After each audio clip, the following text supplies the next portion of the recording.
Hey everybody, it's Sunday, June 29th, 2014. Hope you're having a great day. And one of the common things you hear kind of among the blog, podcast, or kind of self-development circle is that you need to fail to succeed. You need to learn from your failures, you need to make mistakes, find things that don't work, and then as you go along, you adjust. And which is completely true, but I get the feeling that it's become a little bit fashionable to just talk about failure. And you see this when people start posting motivational quotes about this all the time, and it kind of gets a little cheesy, I think. But what is it really like to actually fail at something and to kill a business that isn't really working out the way you want it to? And I think it's not as easy as everyone says. It's one thing to read a list post of lessons you've learned or other people learned from things not working out, or feel like you gained something just by reading this. But to actually take the ego hit and be honest with yourself, I think is a completely different ballgame. So that's what we'll be hearing about today with my good friend Lau Hanley over there in Berlin. She was here in Vietnam a couple of months ago with her husband, where kind of we have known each other for about almost a year now. And so she recently closed down her business. And so we got her on to talk about what the experience was like and how she realized this decision. So very honest and truthful episode. Hope you guys enjoy it. And, if you're out there thinking about the same thing too, know that you're not alone. So hope you guys enjoy it. Don't deliver a product, deliver an experience. You're listening to the Build My Online Store podcast, and I'm your host, Terry Lin. We're here to talk about running an online store and building a strong e-commerce brand to take your online store to the next level. If you enjoyed this episode, make sure to check us out at buildmyonlinestore.com. Let's get on with the show. So, ladies and gentlemen, welcome to the show. Today, I've got my good friend Lau Hanley over in Berlin, I guess. So, Lau, what's going on? I'm just chilling here in the co-working space this morning. It's pretty fresh this morning, so I'm glad to be inside. Nice, very cool. So today we're going to talk about shutting down a business. And I know you recently had a post in the DC and on your blog about moving on to kind of bigger and greener things. And I thought it'd be interesting to get your perspective on kind of how you got to this. Because I think a lot of people, they talk about starting things, jamming at it and for a while seeing success, and no one really talks about this side of the things. So I thought it'd be interesting to kind of get your thoughts. So I guess, who are you and what do you do? Originally, I was trained as a nutritionist. I worked in a bodybuilding gym in Sydney for a long time as well. So I've always kind of been in the nutrition and fitness space. So 2 years ago, I had the idea to start an online fitness and nutrition consultancy, and then sort of started building that from the ground up, just taking on nutrition clients and building off-the-shelf training programs, just mainly focused at young women who sort of didn't want to be doing really crazy programs that make you, train for an hour a day, 6 days a week, and, eat lettuce all the time. So trying to create a more realistic approach to building a healthy body and a healthy lifestyle. The aim was to sort of help people find a style of working out that suits them and that they're comfortable with, and that kind of gets them the results that they're after without taking over their entire life. And looking back, did you find that it was just something like a skill set you had from the job, or was this something you really wanted to build into a business? Because I think sometimes when people have jobs, they're like, oh, I already do this, so I might as well transition into the same kind of domain knowledge. What were your thoughts? Yeah, I'd been working in a completely different field at the time, so I was kind of, I suppose, bringing skills from that. I was working as a publicist, so I sort of figured I have the skills to get this out in front of people and, make sure that people are aware of it and that it's appealing to people, but also I've got this whole education that I'm not using, and I really want to help people more than I am in my current job. So I suppose that's sort of where the motivation stemmed from. I felt like I had all the resources to hand already, so why not give it a go? Gotcha. And so what were your initial goals for this business? I think part of the problem was I didn't really set clear goals. I sort of wanted to get out of my 9 to 5, and I wanted to, make a comfortable living, but I hadn't set any specific number goals or, made sure that I had really tangible outcomes to be working towards. So I want to get out of my day job is not a great goal anymore. Yeah, no, same boat too. When I started out, I thought quitting was the end goal, when really it's just it's such a trivial event. Yeah, it's been what? Yeah. It's really a drop in the ocean.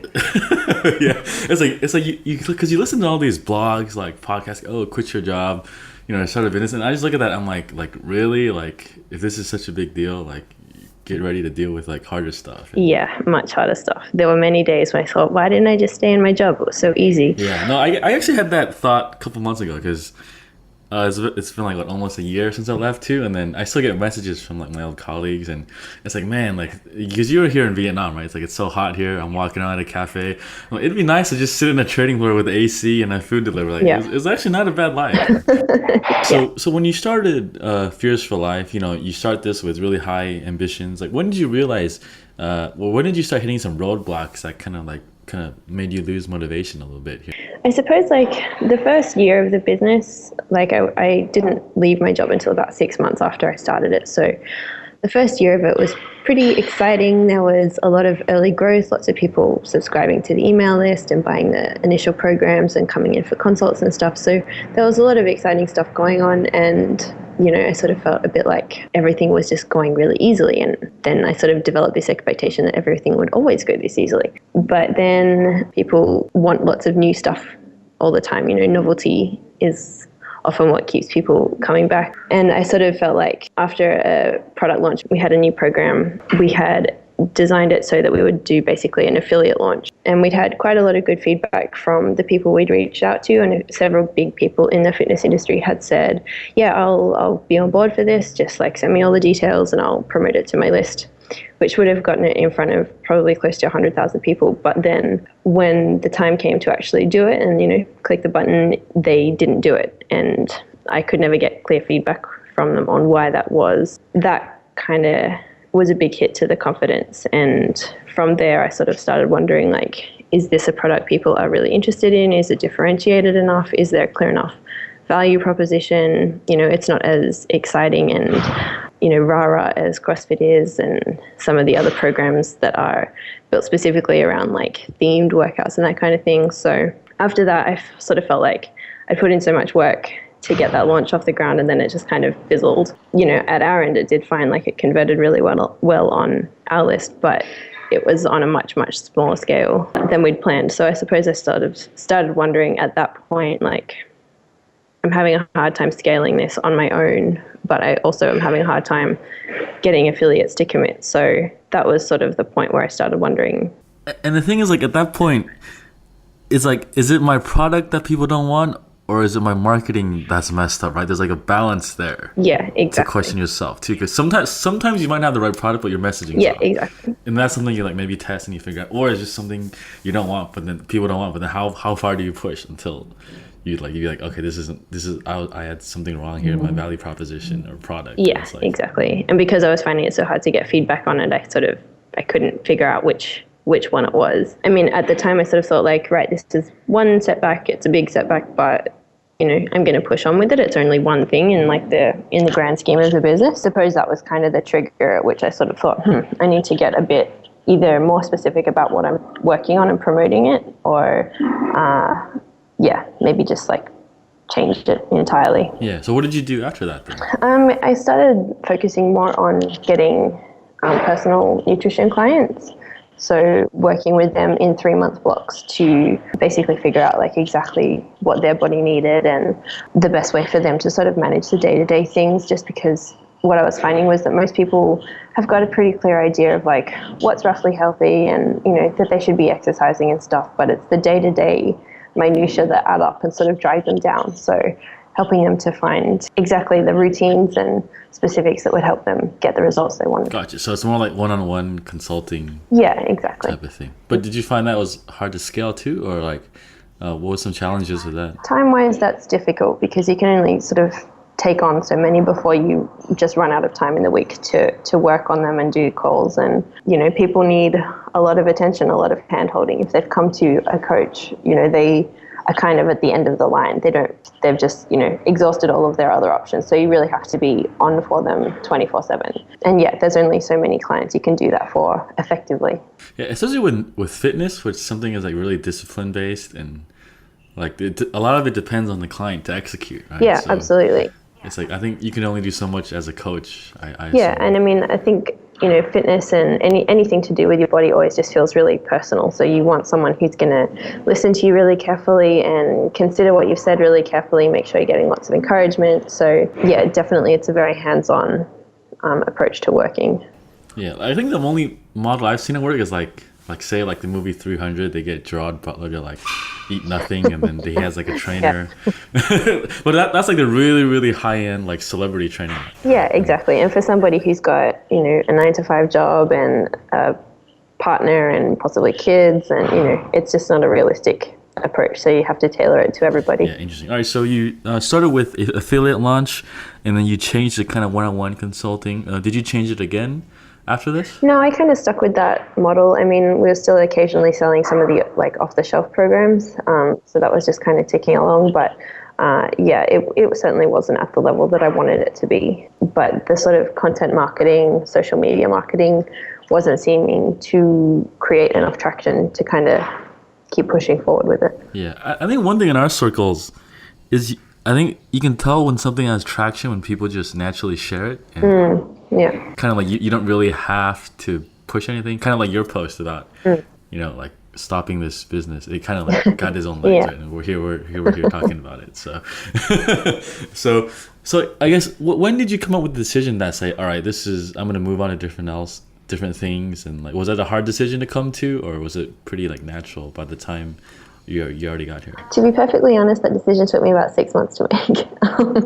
It was, I don't know, I must have been in Thailand at the time, and I was just thinking like, it's just so much harder than I thought it was going to be, and I can't see any clear solutions. And the first time I sort of thought like maybe I should just let this go, I had this reaction like, no, like that's quitting. It's still early days in the business. There's like the 1,000-day rule that, it takes that long to get a business off the ground. You just got to stick it out a bit longer, and there'll be an upswing. It'll be fine. Yeah, it's like, and it's also the first thing you started out of your job, right? So there's like a personal attachment that's hard to Oh my let gosh, go. so much ego wrapped in it. It's just, It's like, if I let this go, like, does this mean to me? Does this mean like I'm a huge loser? yeah. And I mean, I suppose I've always considered myself a high achiever. So to have my first business out of the gate fail was just a fear that I wasn't prepared to face at the time. So yeah, I suppose I sort of kept pushing on and just working with the clients and trying occasionally a few different approaches with the marketing. But yeah, it was probably early March this year, so close to 4 years into the business, that I decided that it just wasn't worth it anymore, and it was starting to impact my quality of life. So I decided that it was just better to let it go, take the ego hit, and find another project to get to work on. Yeah. So how does it feel after you've killed it and moved on? Like, is it like huge relief or? Oh, so much, so much. Yeah, I just, obviously a lot of people will have a different perspective on this, but, I really thrive on structure and having really clear goals to work towards. I really enjoy working in teams, and, I love creating order on projects that are already existing. So I'm finding it's really satisfying to be working on a project that's already got a lot of momentum and where I'm not ultimately shouldering the responsibility. So yeah, it's a lot of relief. Yeah, there's that. What do they call it? Like the entrepreneurial employee, or like within an organization. Like there's some people that thrive better in those structures. Like I guess you have like the startup guy in SF, but he has like a CTO or a CFO that can do their own thing in the startup. And I guess it depends on your personality type, and it takes time to figure out, right? Because I think a lot of us in the community are like, oh, you got to run your own business. I think there's kind of that dichotomy of like you're either in the traditional workforce or you're an entrepreneur running your own thing, and there's nothing in between. But in reality, there is a whole spectrum of roles that you can fill between those two options. So I suppose I'm sort of now halfway in the middle. I'm technically an employee, but I've got a lot of freedom in the role to sort of work on what I want and try new things and learn new things. So yeah, there's definitely a lot more freedom than people maybe would expect. Yeah, one thing you mentioned earlier, just to go back a little bit, was like the ego hit. Like, what was the ego hit like? Because I think when we grow up through school, like kindergarten, school, college, like the school system rewards us for not making mistakes on the test or on an essay, right? And then I think when you do something like this, you start your own business, and then you see it not working and you kill it. It's like a huge ego hit. So what was that? How would you describe that ego hit? Like when you first got there? I suppose it's kind of one of those process things. Like at first you notice that something's a bit off, and then you ignore it for a while, and then you sort of feel really awful that you're failing all the time and things are just not going right, and then you sort of push through it and eventually you sort of work through all of that history, because as you say, like for a significant part of your life you're coached that the only way to progress is to be right all the time. Failure is often really frowned upon. Your parents want you to succeed, so if you do badly then they're disappointed or they're upset. Same for your teachers and same for teammates and that kind of thing. So yeah, there can be a lot of pressure to get everything right first time around, every time. Yeah, your ego gets very wrapped up in this concept that like, I don't fail, I'm not a failure kind of person, it's just not who I am. So it can be very difficult to face the fact that this is a completely new environment and it comes with its own set of challenges that you've never dealt with before. So you're going to fail significantly, and that's okay. It's the only way to move forward into being successful in this field. Yeah. How did your parents take it?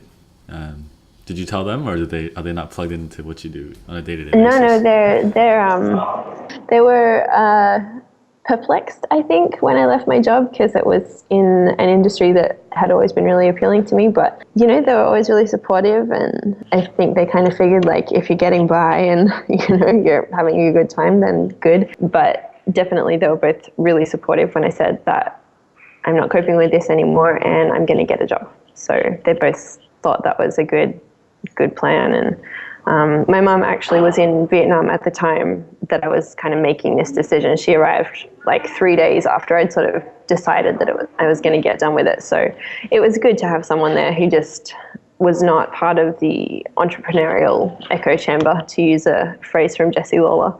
People in our community are so, and it's a great thing, but people are so wrapped up in do your own thing, and it can be hard to get outside of that. So it was nice to have someone around that wasn't like that. Yeah, it can kind of become a big circle jerk of like people with the same ideas.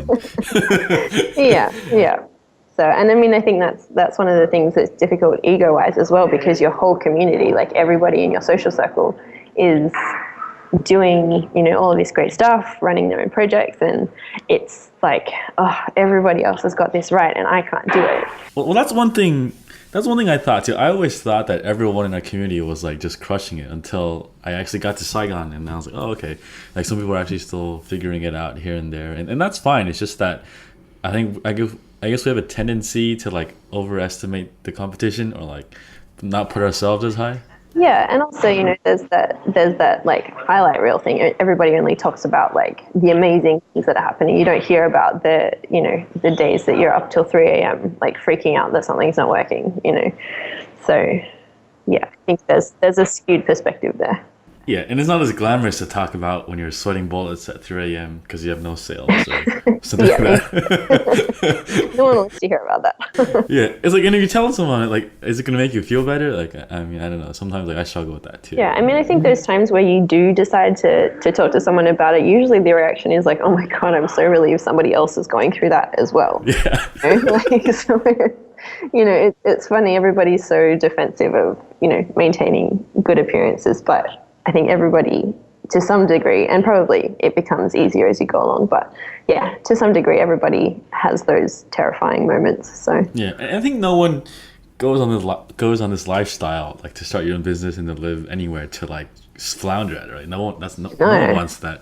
No, it's just that I think a lot of it might be harder than most people see when you see highlight reels, like these income reports. You're like, oh wow, like what am I doing wrong? Sure. I mean, I think this is the thing, like, if you have come out of a, corporate experience where everything is set up and there are all the procedures in place, the business is already making money, it's got an established reputation, you kind of just walk into a job and start working on a project that's already running at speed. So you don't have to create any momentum yourself. Whereas building a business from the ground up, you sort of expect that the momentum's going to kick in pretty fast, but it takes a lot of work to get a business really functioning. So it's not like having a job at all. It's like when you quit your job, you think, oh, in 6 months I'll like replace my income already. Yeah, for sure. And maybe some people do it, but most of the people I know don't do that, because it's not. I think it always takes twice as much time, money, and energy to get something like this rolling. For sure. When you look back at it now, would you have killed it earlier? Now that you said you kind of dabbled with this decision for like 6 months? Like, if you looked back now, would you have done it sooner? Or? Look, I'm glad I did it at the time that I did, because it's just worked out really perfectly. I'd spoken to the guy I'm now working with within a week of having made the decision, and it was sort of it just like flowed together really perfectly. So from that perspective, I'm glad I did it when I did. But for the sake of my sanity, my bank account, and my marriage, I probably should have done it a bit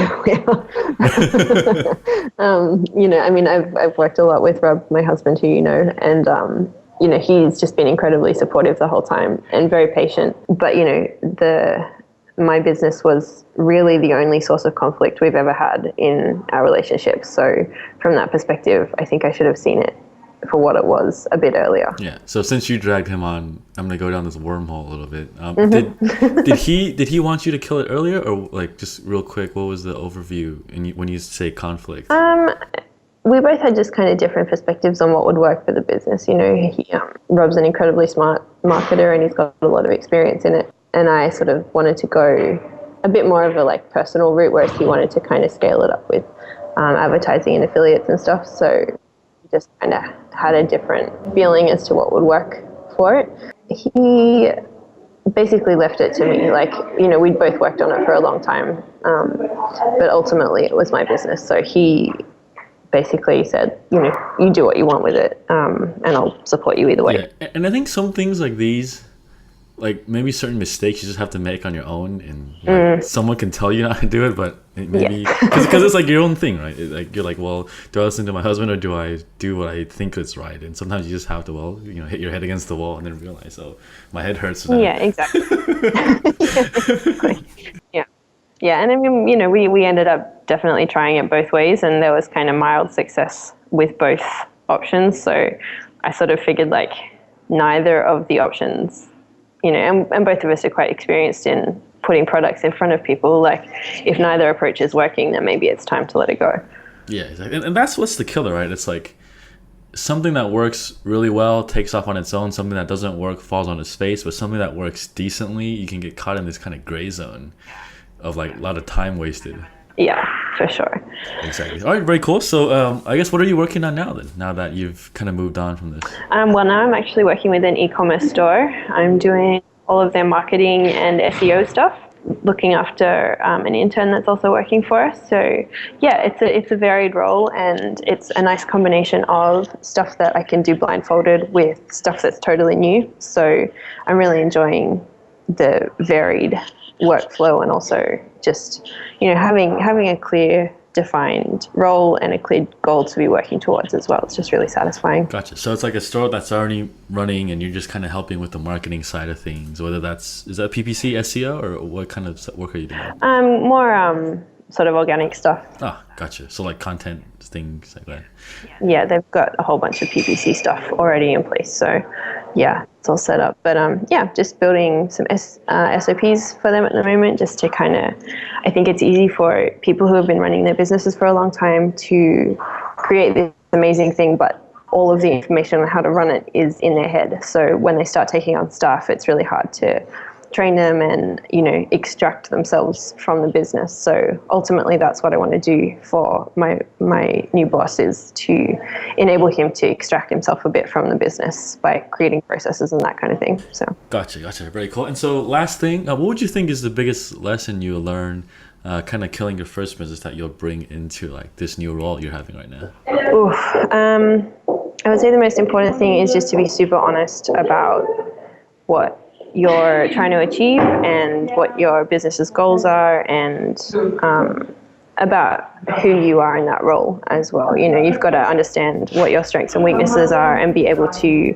confidently deal in them. So yeah, I would say that's the most important thing. Gotcha. All right, very cool. So there's some background noise. Good timing that we're finished now. So all right, Lau, thanks for joining us, and I guess we'll keep in touch since you're in the e-commerce space now. So yep. Sounds good. Thanks very much, Terry. Thanks for listening to this episode of the Build My Online Store podcast. If you want the show notes, make sure to check out the website at buildmyonlinestore.com. And if you got an e-commerce store, every 2 weeks I lead a live mastermind call with about 5 or 6 other listeners in 2 separate groups where we work openly together and solve a business problem that you have. And we're all there to support each other. So if this sounds like your cup of tea, make sure to check us out at buildmyonlinestore.com/mastermind. Thanks again for tuning in, and I'll catch up with you guys next week.